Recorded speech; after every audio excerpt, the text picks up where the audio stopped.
देखिए, economic geography में Indus water treaty का आज हम तीसरा भाग कंप्लीट करेंगे। इस ट्रीटी में हम ये बताएंगे कि Indus water treaty ecology, economic and political element wise इतनी इम्पोर्टेंट क्यों है, कैसे भारत पाकिस्तान के बदलते रिश्ते इसे प्रभावित कर रहे हैं और इससे प्रभावित हो रहे हैं, कैसे बदलता क्लाइमेट यानी कि जो क्लाइमेट चेंज है वो इंडस बेसिन पर हमें दोबारा विचार करने के लिए मजबूर कर रहा है कि हमें इस ट्रीटी को दोबारा नेगोशिएट करने की ज़रूरत पड़ रही है। तो सारे डायनामिक्स डिटेल में अच्छे से समझेंगे, लिंक करेंगे, जोड़ेंगे, क्योंकि आपने ट्रीटी से रिलेटेड 2 लेक्चर्स लगा लिए, आपको ये बहुत अच्छे से समझ आएगा। ओके, शुरुआत करते हैं। देखिए, इंडिया और पाकिस्तान में इस ट्रीटी के तहत कई अलग अलग मुद्दों पर समस्याएं हैं, जिनमें उन दोनों मुल्कों की अपनी इंटरनल इश्यूज़ भी मैटर कर रहे हैं। तभी इन दोनों मुल्कों के बीच जो ट्रीटी हुई है वो ट्रीटी इशू में इसलिए बदल रही है क्योंकि दोनों मुल्क अपने अपने मुल्क में अंदरूनी मामलों में 1960 से लेकर के अब तक बहुत बदल चुके हैं, इसलिए इतना प्रभावित हो रहे हैं। वो क्या बदलाव आए हैं हमें वो भी समझना ज़रूरी है। ओके, तो सबसे पहले हम शुरुआत इस बात से करते हैं कि ट्रीटी 1960 में साइन हुई, 19 सितंबर में, हम सब जानते हैं। पाकिस्तान के कराची में मोहम्मद अयूब खान उस तरफ से पाकिस्तान की तरफ से और भारत से जवाहरलाल नेहरू, इन दोनों ने मिलकर के इसको साइन किया। 1960s में साइन हुई ये ट्रीटी उस समय तक उपलब्ध टेक्नोलॉजी और उस पर बेस्ड डिज़ाइंस को प्रमोट करती थी, उसको यूटिलाइज़ करती थी। लेकिन 1960 से बदल के आज समय 2024 पे आ गया। हम जनवरी 2024 में खड़े हैं।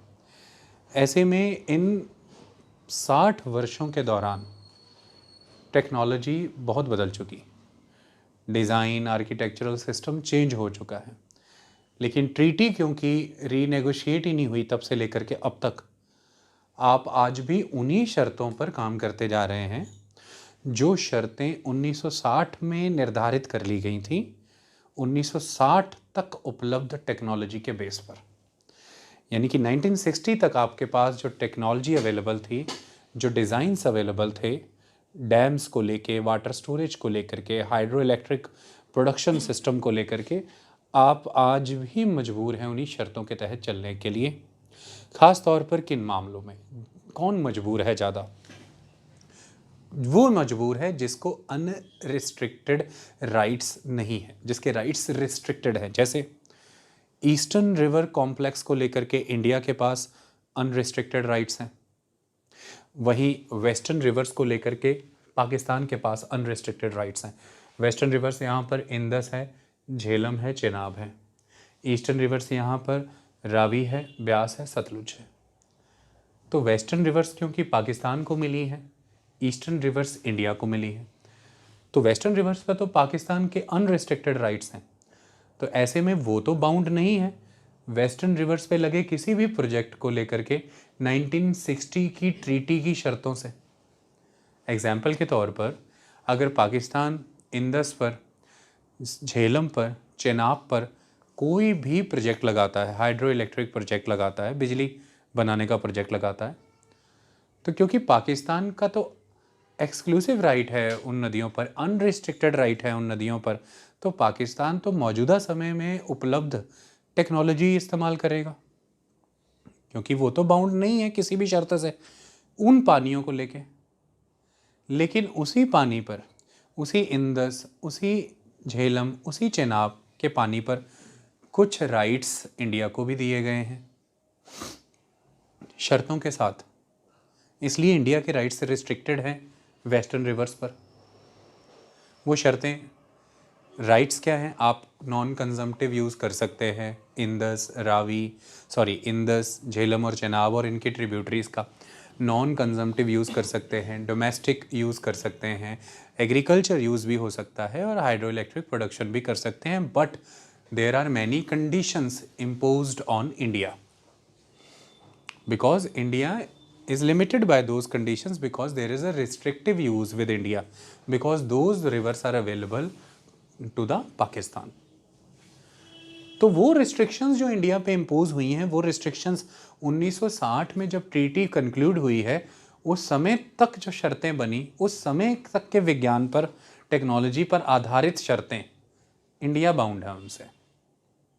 तो मान लीजिए कि झेलम नदी पर ही इंडिया को कोई हाइड्रो इलेक्ट्रिक प्रोजेक्ट लगाता है, उस पर शर्त है कि रिवर वाटर का फ्लो जितना पाकिस्तान को मिलना चाहिए उतना वो मिलने देगा, ऑब्स्ट्रक्ट नहीं होना चाहिए, वो फ्लो कम नहीं होना चाहिए। ऐसे में run of the river project India लगाता है झेलम नदी पर। उस प्रोजेक्ट को लगाने के लिए रिजर्वायर कैसा होगा, जो स्पिल वेज हैं वो कैसे बनेंगे, कितनी ऊंचाई होगी डैम की, ये सारी शर्तें 1960 के हिसाब से भारत पर लागू होंगी। लेकिन उसी झेलम नदी पर जब वो नदी पाकिस्तान में है, उस पर पाकिस्तान अगर कोई डैम या कोई हाइड्रो इलेक्ट्रिक प्रोजेक्ट बनाता है, तो क्योंकि वो नदी है ही उसकी, उसी को मिली है, तो फिर वो तो आज की शर्त, आज की टेक्नोलॉजी के हिसाब से उस पर प्रोजेक्ट बनाएगा, क्योंकि उस पर तो कोई बंधन है ही नहीं, कोई पाबंदियां हैं ही नहीं। ये एक मेन बोन ऑफ कंटेंशन है कि वर्ल्ड एडवांस कर चुका है टेक्नोलॉजी के विषय में, लेकिन ट्रीटी वहीं की वहीं खड़ी है। ऐसे में आपने भारत को अधिकार दे दिए हैं उन नदियों पर कुछ सीमित, लेकिन सीमित ही सही है तो अधिकार ही, भारत एंटाइटल्ड है ना उन यूजेज को लेकर के। तो ऐसे में तो भारत उसे अपने फायदे के लिए उपयोग में लाना चाहेगा। कोई भी उपयोग ऐसा उपयोग तो नहीं होना चाहिए कि वो भारत का नुकसान ही कराए। तो भारत कहता है कि ये प्रोजेक्ट्स जिस तरह से मुझे मजबूर करते हैं 1960 के टेक्नोलॉजी के आधार पर डेवलप होने के लिए, इतना ज़्यादा सेडिमेंट्स हो जाता है कि जो ऑलरेडी हमारा सलल पावर प्रोजेक्ट है चेनाब नदी पर, बगलिहार पावर प्रोजेक्ट है चेनाब नदी पर ही, इन प्रोजेक्ट्स के जो डैम्स हैं वो टॉप तक सेडिमेंट से भर चुके हैं ऑलरेडी। वही सेडिमेंट्स हमारी टर्बाइन्स, हमारे पावर प्रोजेक्ट से जुड़े सभी इक्विपमेंट्स को चोक कर रहे हैं, बर्बाद कर रहे हैं। और ऐसे में ये माना गया है कि भारत का हर वर्ष लगभग 6,000 करोड़ रुपए का जो लाभ हो सकता है वो नहीं हो पा रहा है ट्रीटी की 1960 पर टिकी शर्तों के कारण। डीसेडिमेंटेशन में भारत का जो नुकसान हो रहा है, लगातार प्रोजेक्ट जो लगते हैं उनकी फिर बहुत ज़्यादा मेंटेनेंस करनी पड़ती है, तो उनकी मेंटेनेंस एंड जो वर्किंग कॉस्ट है वो बहुत ज़्यादा आ रही है। लगातार जो है वो सेडिमेंट्स निकालने पड़ते हैं, चैनल्स डीप करने पड़ते हैं, ड्रेजिंग करनी पड़ती है, ये सब चीज़ें होती हैं, इससे नुकसान हो जाता है भारत का, भारत ऐसा कहता है। तो यहाँ से एक मांग पैदा होती है कि ट्रीटी रीनेगोशिएट होनी चाहिए। आर्टिकल 12 जो है ट्रीटी का, उसके तहत पार्ट क्लॉज 3, आर्टिकल 12 क्लॉज 3, इसके तहत रीनेगोशिएट करिए। तमाम और बहुत सारे कारण हैं जो ये मजबूरी पैदा कर रहे हैं कि इसे रीनेगोशिएट करिए। वो सारे कारणों को हम समझेंगे, आपको बेहतर तरीके समझ आ जाएगा कि कैसे एक ट्रीटी काम करती है। देखिए, इंदस जो रिवर है उसका अगर मैं सारा कैचमेंट एरिया ले लूँ, या सीधे शब्दों में आप यहाँ कैचमेंट के बजाय एक वर्ड यूज़ कर लीजिए, बेसिन एरिया ले लूँ, तो 4 राज्यों से इंदस का बेसिन बिलोंग करता है। 4 राज्य यहाँ पर 4 मुल्क हैं, 4 नेशंस हैं। सबसे ज़्यादा बिलोंग करता है पाकिस्तान 47%, उसके बाद बिलोंग करता है इंडिया 39%, उसके बाद बिलोंग करता है चाइना 8% एंड देन अफ़गानिस्तान 6%। क्योंकि इंदस की सीधी राइट बैंक से जो एक ट्रिब्यूटरी आ रही है वो है काबुल, वो इंदस वो अफ़गानिस्तान से ही आ रही है। तो इस तरह से 4 राज्यों में इंदस का बेसिन फैला है, भारत, पाकिस्तान, चीन और अफ़गानिस्तान। बदलते जलवायु को देखते हुए अगर इंदस के जल का, पानी का, इंदस के एरिया में आने वाली सॉइल का, इंदस के ही रीजन के अंडरग्राउंड वाटर का बेटर मैनेजमेंट करना है, और इस रीजन में अगर पॉल्यूशन को हमने बेटर टैकल करना है, तो एक पूरा का पूरा ये जो रीजन है, द होल रीजन, जिस रीजन में दिस साउथ एशिया, जिससे चाइना, जिससे इंडिया बिलोंग करता है, पाकिस्तान बिलोंग करता है, सेंट्रल एशिया जिससे अफ़गानिस्तान बिलोंग करता है, ईस्ट एशिया जिससे चाइना बिलोंग करता है, overall this Asia as a region, इसमें हमें एक सब रीजनल हाइड्रोलॉजिकल सिस्टम अपनाना पड़ेगा बाय कंसिडरिंग दीज 4 स्टेट्स। इन 4 स्टेट्स को आगे आना पड़ेगा, जो कि पॉसिबल सिनेरियो नहीं नज़र आता, पर इसी पर तो बात करनी है। आज विश्व भर में अगर हम ध्यान दें तो दुनिया किस वजह से कमज़ोर पड़ रही है? संवाद का महत्व खत्म हो रहा है। डायलॉग्स एंड डिस्कशंस, कम्युनिकेशंस, समस्याओं का समाधान शक्ति और शस्त्रों से हो रहा है, आक्रमणों से हो रहा है, अटैक्स, ऑफेंसेस। अगर आप साउथ वेस्ट एशिया की बात करें तो यमन में हूथी विद्रोही ये कहते हैं कि हम रेड सी यानी कि लाल सागर को जला देंगे पूरी तरह से, सुज नहर से आवागमन बंद कर देंगे, व्यापार नहीं हो पाएगा। इसका असर किस पर पड़ेगा? पूरे विश्व पर पड़ेगा। यूरोप, अफ्रीका, एशिया की पूरी अर्थव्यवस्था इंडियन ओशियन, अरेबियन सी, रेड सी से होकर के गुजरती है वाया सुएज कनाल। लगभग 40% विश्व का व्यापार इन्हीं क्षेत्रों से होता है। प्रभाव इस पे पड़ेगा। अमेरिका, यूरोप बदला लेंगे, यमन में जाएंगे, हूथियों के जो बेसेस हैं उनको नुकसान पहुंचाएंगे, ये आग फैल जाएगी चारों तरफ। रशिया यूक्रेन में चल रही समस्याएं किसको प्रभावित कर रही हैं? आप सब देखिए, आप ऑस्ट्रेलिया का उदाहरण लीजिए, 2019 का एंड और 2020 का मिड तक हाउसिंग लोन इंटरेस्ट रेट 2.5 से 2.25% के आसपास था, इस समय में 6 से 6.5% है, दुगना। ये कितनी महंगाई पैदा करता है? पूरे विश्व भर में आप देखिए इंटरेस्ट रेट्स कहाँ चले गए। क्यों? क्योंकि इन्फ्लेशंस कंट्रोल नहीं हो रही हैं। और क्यों? क्योंकि वर्ल्ड लेवल पर सप्लाई चेन्स डिसरप्टेड हैं पूरी तरह से। पहले रशिया यूक्रेन के मुद्दे, पहले सबसे पहले कोरोना के कारण, उसके बाद रशिया यूक्रेन के मुद्दे के कारण, उसके बाद आर्मेनिया अज़रबैजान की समस्याएं, उनके आपसी संघर्ष, और अब इज़राइल और फ़लस्तीन यानी कि हमास, जिसके स्पिल ओवर इफ़ेक्ट चारों तरफ नज़र आने लगे हैं।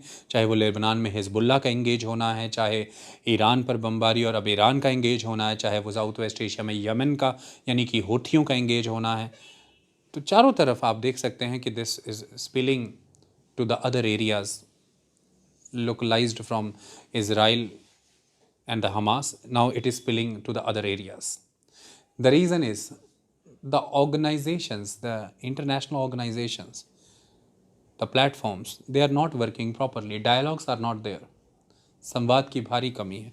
अगर वो हो जाए तो पानी की, भोजन की, महंगाई की समस्याएं कम हो जाएं, ख़त्म भी हो सकती हैं। जलवायु के परिवर्तन की समस्याएं ख़त्म हो जाएं। ठीक ऐसा ही तो ये होना नामुमकिन सा लगता है, पर ये समय की ज़रूरत है। तो दोनों चीज़ें एक साथ चल रही हैं। आपसे पूछा जा सकता है कि समय की मांग क्या है? मांग यही है कि भारत, पाकिस्तान, चीन और अफ़गानिस्तान को एक एशियन रीजन में एक अपने लेवल पर एक सब रीजनल हाइड्रो इकोनॉमी पर बात करनी होगी, वरना नुकसान बहुत भारी आगे आने वाले दिनों में। लेकिन हाँ, मौजूदा सत्य यह है कि ये होना अभी असंभव लगता है, पर ये ज़रूरतें हैं समय की। ओके, इस कॉन्टेक्स्ट में हम इस लेक्चर को ओपन करते हैं, शुरुआत करते हैं, सभी पहलुओं को जानेंगे, आंकड़ों के साथ समझेंगे। So the treaties original intent for building dams based on the technology of 1950s has been overtaken by technological progress, making it imperative for both India and Pakistan to renegotiate the treaty under Article 12(3). Okay? There is also a need to re-examine the pact in the light of the climate change and its impact on the flow of rivers. तेज़ी से जलवायु के असर पड़ रहे हैं। मैं आपको एक बात बता दूं कि अभी दुबई में, यूनाइटेड अरब अमीरात में COP28 ख़त्म हुआ, कंप्लीट हुआ on 12 December, conference of the parties. To the United Nation framework convention on the climate change. और उसके तहत जो कंक्लूजन्स निकली, जो आउटकम्स निकले, उन आउटकम्स के तहत ये पाया गया कि 2023 अब पूरी तरह से घोषित रूप में हॉटेस्ट ईयर है अब तक का। 2023 में कुल 80 दिन ऐसे थे जिन दिनों का तापमान प्री इंडस्ट्रियल लेवल से 1.5 डिग्री सेल्सियस एवरेज ज़्यादा रहा। मतलब 2023 में हमने टोटल 365 में से 80 डेज ऐसे विटनेस किए जिन डेज पे 1850 जो कि बेंचमार्क ईयर है, जिसके पहले के समय को मैं प्री इंडस्ट्रियल पीरियड कह रहा हूँ, उस समय में जो ग्लोब का एवरेज टेम्परेचर था, इन 80 डेज के दौरान एवरेज टेम्परेचर ग्लोब का 1.5 डिग्री सेल्सियस से ज़्यादा रहा उस टेम्परेचर के मुकाबले इन 2023। So it is now confirmed and declared hottest year 2023। ऐसे में ये COP28 हो रहा था, उसका अपने आप में महत्व है। हमारी दूसरी लेक्चर सीरीज़ में वो चल ही रहा है, हम करवा ही रहे हैं। तो ऐसे में जलवायु परिवर्तन का आज ग्लेशियर्स पर बहुत ज़बरदस्त असर है। और अभी इंडस बेसिन के बारे में मैं आपको कुछ स्टार्क रियलिटीज़ बताऊंगा कि वो कितने बड़े स्तर पर ग्लेशियर्स पिघलती हुई बर्फ़ों पर निर्भर है और इंडस बेसिन वर्ल्ड में किस लेवल पर स्ट्रेस्ड है। हम नासा की रिपोर्ट का आंकड़ा यहाँ पर लिखेंगे।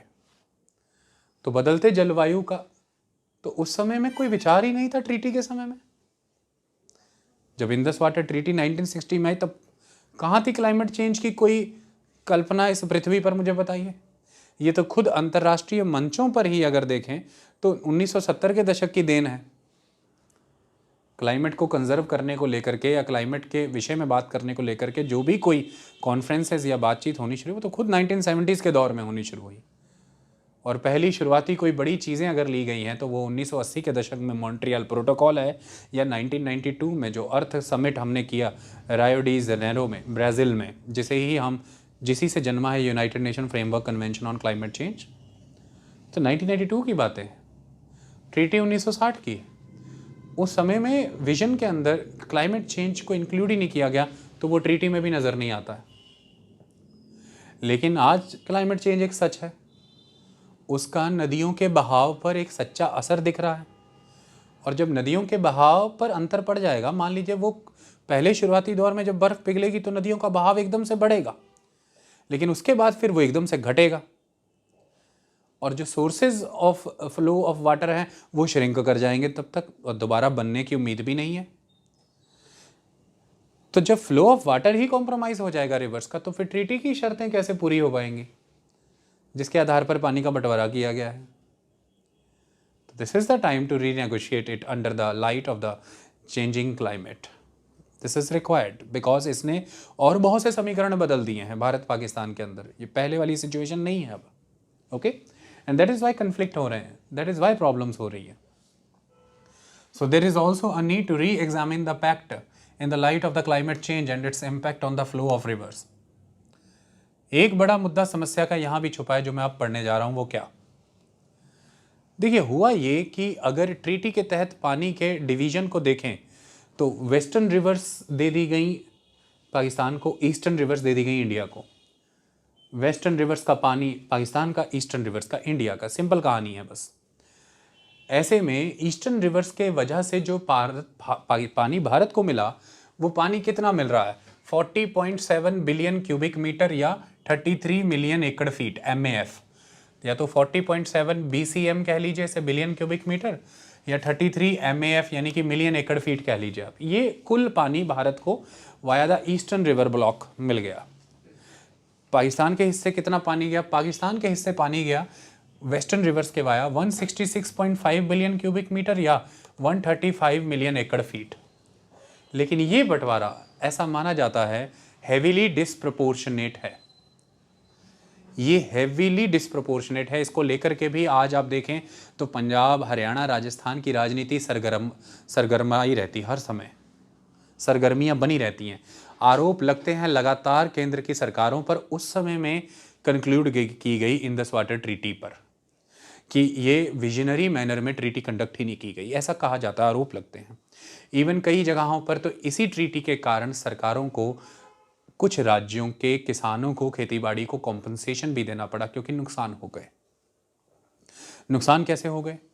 अगर मैं इन्हीं पानियों को देखूं तो नतीजा ये निकलता है कि भारत के पास इंडस रिवर सिस्टम का जो टोटल कैचमेंट एरिया है, या आप इसे बेसिन एरिया समझिए, मैं या कह के बता रहा हूं तो इसमें ये नहीं समझना कि कैचमेंट एंड बेसिन सेम है, प्लीज अंडरस्टैंड इट, ये अलग हैं। कैसे? सिंपल सी कहानी है कि जैसे मान लीजिए कि एक इंडस रिवर है, it's flowing. Indus river main Indus river को कहां से पानी मिल रहा है? The water draining into the Indus river, the river Indus draining the water of that area, वो उस इंडस का कैचमेंट एरिया है। The Indus river is catching water from every side, but आगे इंडस की एक ट्रिब्यूटरी है, वो tributary Indus में आके मिल रही है। वो ट्रिब्यूटरी भी अपने लेवल पर अपने अगल बगल के पहाड़ों से पानी ले रही होगी, वो उस ट्रिब्यूटरी का कैचमेंट है। उस ट्रिब्यूटरी की भी आगे कोई ट्रिब्यूटरी होगी। इसको ऐसे समझा देता हूं मैं आपको, जैसे इंडस की ट्रिब्यूटरी सतलुज, सतलुज की आगे ट्रिब्यूटरी सिरसा, तो सिरसा नदी जो है वो भी अपने सराउंडिंग रीजन से पानी लेती होगी। सतलुज अपने सराउंडिंग रीजन से पानी ले रही है और इंडस अपने रीजन से पानी ले रही है। तो इंडस का अपना एक कैचमेंट एरिया है, सतलुज का अपना कैचमेंट एरिया है, सिरसा का अपना कैचमेंट एरिया। लेकिन ओवरऑल सारा पानी फाइनली जाना तो इंडस में ही है। तो ये हो गया बेसिन इंडस का। तो एक बेसिन में कई कैचमेंट एरियाज हो सकते हैं। In one basin there can be many catchment areas of different rivers. तो बेसिन में मेन रिवर और उसकी सारी ट्रिब्यूटरीज और उनकी आगे ट्रिब्यूटरीज और उनकी ट्रिब्यूटरीज सब काउंट होता है। कैचमेंट में जिस रिवर की बात कर रहे हो उसमें जो पानी मेन आ रहा है वो काउंट होता है। समझ रहे हो बात? तो यहां पर Indus river system catchment word use किया है, तो ये इक्विवेलेंट टू बेसिन ही है। खाली इंडस रिवर कैचमेंट नहीं बोला, इंडस रिवर सिस्टम का कैचमेंट, तो मतलब all the tributaries of Indus and all the tributaries, उनका कैचमेंट। तो सारे कैचमेंट ऐड करके भी फाइनली बेसिन ही आएगा। तो मैं इसलिए यहां पर इंडस रिवर सिस्टम कैचमेंट या बेसिन ऐसा कह रहा हूं, पर हैं दोनों अलग चीजें। तो सिंप्लिसिटी के लिए बेसिन वर्ड यूज कर रहा हूं, हालांकि आर्टिकल में मैंने यहां पे कैचमेंट लिखा है। तो फिर कैचमेंट लिखना है तो फिर इंडस रिवर सिस्टम लिखना, और अगर खाली इंडस रिवर लिखना है तो फिर इंडस रिवर के साथ लिखो बेसिन, क्योंकि बेसिन में फिर सारा आ जाएगा। कैचमेंट लिखना है तो इंडस रिवर कैचमेंट नहीं, Indus river system catchment, system में उसकी सारी ट्रिब्यूटरीज आ जाती है। इतनी बात स्पष्ट हो गई, बस इसको दिमाग में रखो। तो अब इंडस रिवर सिस्टम का अगर मैं कैचमेंट देखूं, यानी कि इंडस रिवर का बेसिन सारा देखूं, तो अभी आपको बता के हटा हूं कि भारत में 39% है, लेकिन भारत को शेयर ऑफ वाटर जो मिला है वो 19.6% मिला, मतलब कैचमेंट एरिया से आधा, मतलब बेसिन से आधा। सेकंड, पाकिस्तान के पास जो बेसिन एरिया है, यानी कि जो टोटल रिवर सिस्टम का कैचमेंट एरिया है वो 47% है, लेकिन उन्हें जो शेयर ऑफ वाटर मिला है वो 80.4% मिला है, almost approx double. This is the main contention. इसे भी बहुत से लोग एक मेन कंटेंशन मानते हैं कि हो ये गया है कि बहुत disproportionate share of water Pakistan के पास चला गया है। भारत के पास बेसिन एरिया दुगना है, पानी आधा में मिला है।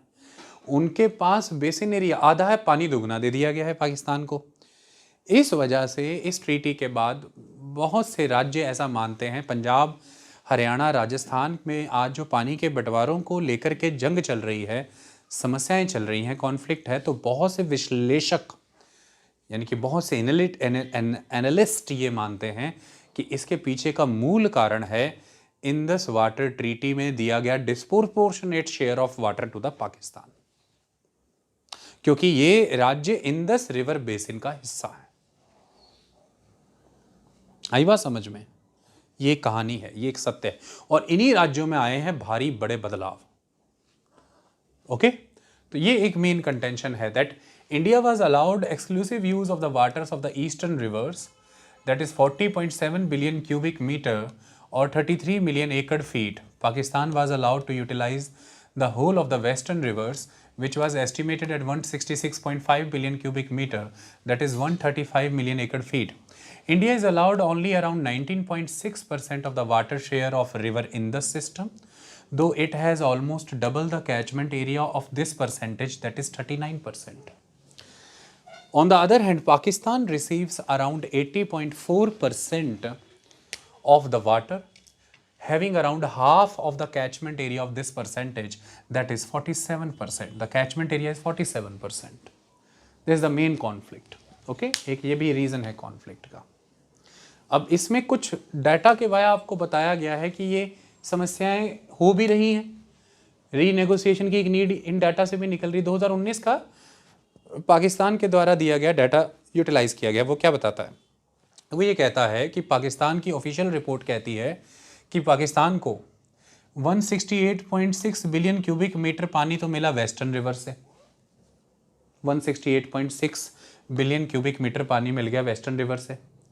फिर पाकिस्तान को ईस्टर्न रिवर्स यानी कि ईस्टर्न रिवर यानी कि रावी मेन, सतलुज मेन, इनको छोड़ दो, पर इनकी जो ट्रिब्यूटरीज जा रही हैं उसका तो यूजेज पाकिस्तान करता है ना. तो इस तरह से ईस्टर्न रिवर्स का भी जो पानी भारत से निकल करके फाइनली फिर पाकिस्तान गया, 6 बिलियन क्यूबिक मीटर के अराउंड पानी, वो वाला भी पाकिस्तान को मिला. तो एक तो पाकिस्तान को अपनी वेस्टर्न रिवर जो उसको इंटाइटल्ड है उसका 168.6 बिलियन क्यूबिक मीटर पानी मिला. अच्छा, उसके बाद 6 बिलियन क्यूबिक मीटर पानी ईस्टर्न रिवर का भी जो बचा हुआ पाकिस्तान चला गया वो मिला. इसके अलावा जो 33 billion cubic metre of water उसे अफगानिस्तान से भी मिला, क्योंकि वहाँ से भी इंदस की ट्रिब्यूटरियाँ आ रही हैं.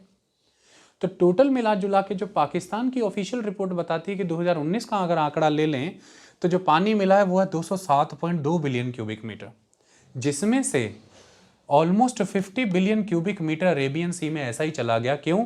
क्योंकि इनएफिशिएंट यूटिलाइजेशन सिस्टम्स हैं पाकिस्तान में. वो इन पानियों को संपूर्ण रूप में इस्तेमाल कर सके उसके लिए जो चीज़ें विकसित करनी है, जैसे कि बंध बनाने हैं, ड्रेन्स बनानी है, चैनलाइज करना है पानी को, वो इनएफिशिएंसी ऑफ द सिस्टम के कारण and inefficiency of the infrastructure के कारण 50 बिलियन क्यूबिक मीटर पानी तो वैसे ही बह जा रहा है अरेबियन सी में. तो अगर एक तरफ अगर वाटर शॉर्टेज की बात आ रही है, पाकिस्तान में कोई कमी की बात आ रही है, उसका कारण मुख्यतः ये नहीं हो रहा होगा कि पानी उपलब्ध कम हो रहा है. पानी तो 207.2 बिलियन क्यूबिक मीटर उपलब्ध हो रहा है. समस्या आने का कारण है कि ये जो 50 बिलियन क्यूबिक मीटर बह जा रहा है ये उपयोग में नहीं लिया जा पा रहा है. अगर इसे उपयोग में ले लिया जा पाए तो यहाँ पर 207.2 बिलियन क्यूबिक मीटर में शेयर घटाया भी जा सकता है. शेयर घटाया जा सकता है और वो शेयर उनको दिया जा सकता है जिनके पास भयंकर कमी चल रही है. मतलब there is a scope of renegotiation, ऐसा बताया जा रहा है. एक ये मेरिट रखी जा रही है कि देयर इज 100% स्कोप ऑफ, क्योंकि यही 50 बिलियन क्यूबिक मीटर जो बह जा रहा है यही इसमें से रिड्यूस करके दे दिया जाए, शेयर बढ़ा दिया जाए दूसरे स्टेक होल्डर्स का, है कि नहीं कहानी. तो उधर समस्याएं कम हो जाए. मतलब इनके पास ज़्यादा आ रहा है, उनके पास कम, या जो भी है, कहानी यह है कि स्कोप है, बात का स्कोप है रीनेगोशिएशन का, ये समस्याएं हैं. ओके, तो दैट इज द थिंग. तो वो इस सिचुएशन से अब कंपेयर कर रहे हैं इंडिया की कि on the other hand on India's side there is an acute shortage of water in the states of Punjab, Haryana and Rajasthan. जो भी इंदस के बेसिन स्टेट्स की बात बताइए आपको कि वहाँ पे एक्यूट शॉर्टेज है. कैसे? In Punjab net ground water resources are 21.44 million cubic metre MCM, but where as net draft यानी कि पंपिंग, जो पंप लगा के पंप पानी निकाल रहे हो, net pumping is 31.16 million cubic metre, माने कि leading to ground water deficit of 9.72 million cubic metre. मतलब ग्राउंड वाटर रिसोर्सेज हैं आपके पास somewhat around 21 million cubic metre, निकाल रहे हैं आप समवट 31 मिलियन क्यूबिक मीटर, कमी पड़ रही है 9.72 मिलियन क्यूबिक मीटर की. यही तो कारण है कि जब आपके ग्राउंड वाटर एक्विफर सूखते चले जा रहे हैं ना, कि 100 लीटर हर साल रिचार्ज होते हैं, 150 लीटर निकालते हो, 50 लीटर तो एक्स्ट्रा ही निकाल रहे हो, तो वो लेवल नीचे नीचे नीचे नीचे जाई जा रहा है, जिसका नतीजा ये निकला है कि इस आंकड़े को अगर देखें हम, तो the stage of ground water development for the Punjab state is 145%। 145% तक ग्राउंड वाटर डेवलप कर रहा है Punjab. 21.44 million cubic metre ground water resources बन रहे हैं और 31.16 मिलियन क्यूबिक मीटर तो निकाल ही रहा है। मतलब 21.44 मिलियन क्यूबिक मीटर अगर ग्राउंड वाटर रिसोर्सेज होते और 21.44 मिलियन क्यूबिक मीटर ही पूरा निकाल लेता तो भी कहते कि ग्राउंड वाटर डेवलपमेंट 100% है, जितना आया उतना निकाल लिया। लेकिन 145% जा रहे हैं अपन, तो ultimately it is over exploited. तो ground water resources in Punjab is over exploited. क्यों? क्योंकि ground water table in most parts of Punjab is more than 200 metre below surface. अधिकतर इलाकों में पंजाब में 200 मीटर से नीचे जा चुका है ग्राउंड वाटर टेबल।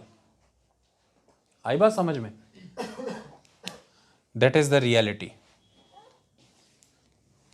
और इसकी वजह से क्या आंकड़ा निकल के आ रहा है कि out of the states total area of 5.03 million hectare, total area Punjab का लगभग 5 मिलियन हेक्टेयर, 5.03 मिलियन हेक्टेयर, इसमें से 4.2 million hectare has a severe problem of depleting ground water. 5.03 million hectare, लगभग 5 मिलियन हेक्टेयर में से 4.5 मिलियन हेक्टेयर तो severe ground water depletion की problem से जूझ रहा है पंजाब। हाहाकार कैसे न मचे। दूसरी तरफ the state of Haryana, total area है 4.42 मिलियन हेक्टेयर, जिसमें से मेजॉरिटी ऑफ द एरिया उसका सीवियर वाटर स्ट्रेस में है। Majority of the area from 4.42 million hectare, majority of the area is under severe water stress. और राजस्थान की बात करें तो राजस्थान में जो राजस्थान का वेस्टर्न साइड है, it is influenced by the deserts, impacted by the desert area. On the western side, average rainfall annually only 32%. Oh, sorry, 32 centimeter. Only 32 centimeter average rainfall. Even if you will go to Jaisalmer, the average annual rainfall, या mean annual rainfall is 8.3 centimeter only. 8.3 centimeter only if you'll consider Jaisalmer. So population is growing in Rajasthan. Average annual rainfall in the humongous western area is only 32 centimeter. There is acute scarcity of water in Rajasthan, and Rajasthan is growing population wise, and Rajasthan is struggling hard to grow economy wise as well. So that's why there is more requirement of water in Rajasthan, and इसी वजह से crisis create हो रहे हैं। So ये चीज़ें, एक तरफ भारत का सिनेरियो बताया गया है, एक तरफ पानी की कुल उपलब्धता इंडस सिस्टम के ही तहत पाकिस्तान की बताई गई है कि भारत को कुल उपलब्ध हुआ 19.6% के हिसाब से मात्र 40.7 बिलियन क्यूबिक मीटर, और 80.4% के हिसाब से पाकिस्तान को उपलब्ध हुआ 166.5 बिलियन क्यूबिक मीटर, जिसमें कि भारत का भी बचा हुआ पानी डाल दें और अफ़गानिस्तान से आ रही सहायक नदियों का भी पानी मिला दें तो बात लगभग 207-8 बिलियन क्यूबिक मीटर पे पहुंच जाती है। समझ रहे हैं बात? क्योंकि भारत में तो कोई बचा हुआ पानी थोड़ी ना आएगा किसी नदी का। भारत तो अपर रिपेरियन स्टेट है, पाकिस्तान लोअर रिपेरियन स्टेट है, भारत में से तो जा रहा है उल्टा उधर। आई बात समझ में? ये आंकड़ों के माध्यम से आपको ये बताने की कोशिश की गई है कि इफ आज की डेट में पंजाब, हरियाणा, राजस्थान में पानी के बंटवारे के क्राइसिस अगर ज़्यादा इंटेंस होते जा रहे हैं, उसके पीछे का एक बहुत बड़ा कारण है कि भारत पाकिस्तान मिलकर के इसका कोई समाधान निकालने की तरफ प्रयास नहीं कर रहा है। इसका समाधान निकलेगा जब मिलजुल करके बैठ के बात की जाएगी इंडस वाटर ट्रीटी के ऊपर, तब जाकर के रेजोल्यूशंस होंगे। आई बात समझ में? तो ये कहानी किशन गंगा प्रोजेक्ट जो मैं आपको बता रहा हूँ, ये जो प्रोजेक्ट लग रहे हैं, इनसे एक अवधि तक, एक समय तक पानी राजस्थान को दिया जाना है। आई बात समझ में? सो द थिंग इज कि that projects that we are utilising nowadays, मतलब जम्मू कश्मीर की एक बड़ी भूमिका है पानी दूसरे राज्यों को भी उपलब्ध कराने में। There is a requirement, okay, क्योंकि पानी डाला जाएगा, आगे दूसरी नदी में डाला जाएगा, उसके बाद दूसरी नदी में डाला जाएगा, इस तरह से पानी शिफ्ट किया जाएगा for the purpose of agriculture use और अदर पर्पसेस। ओके, मैं आगे लिखता हूँ।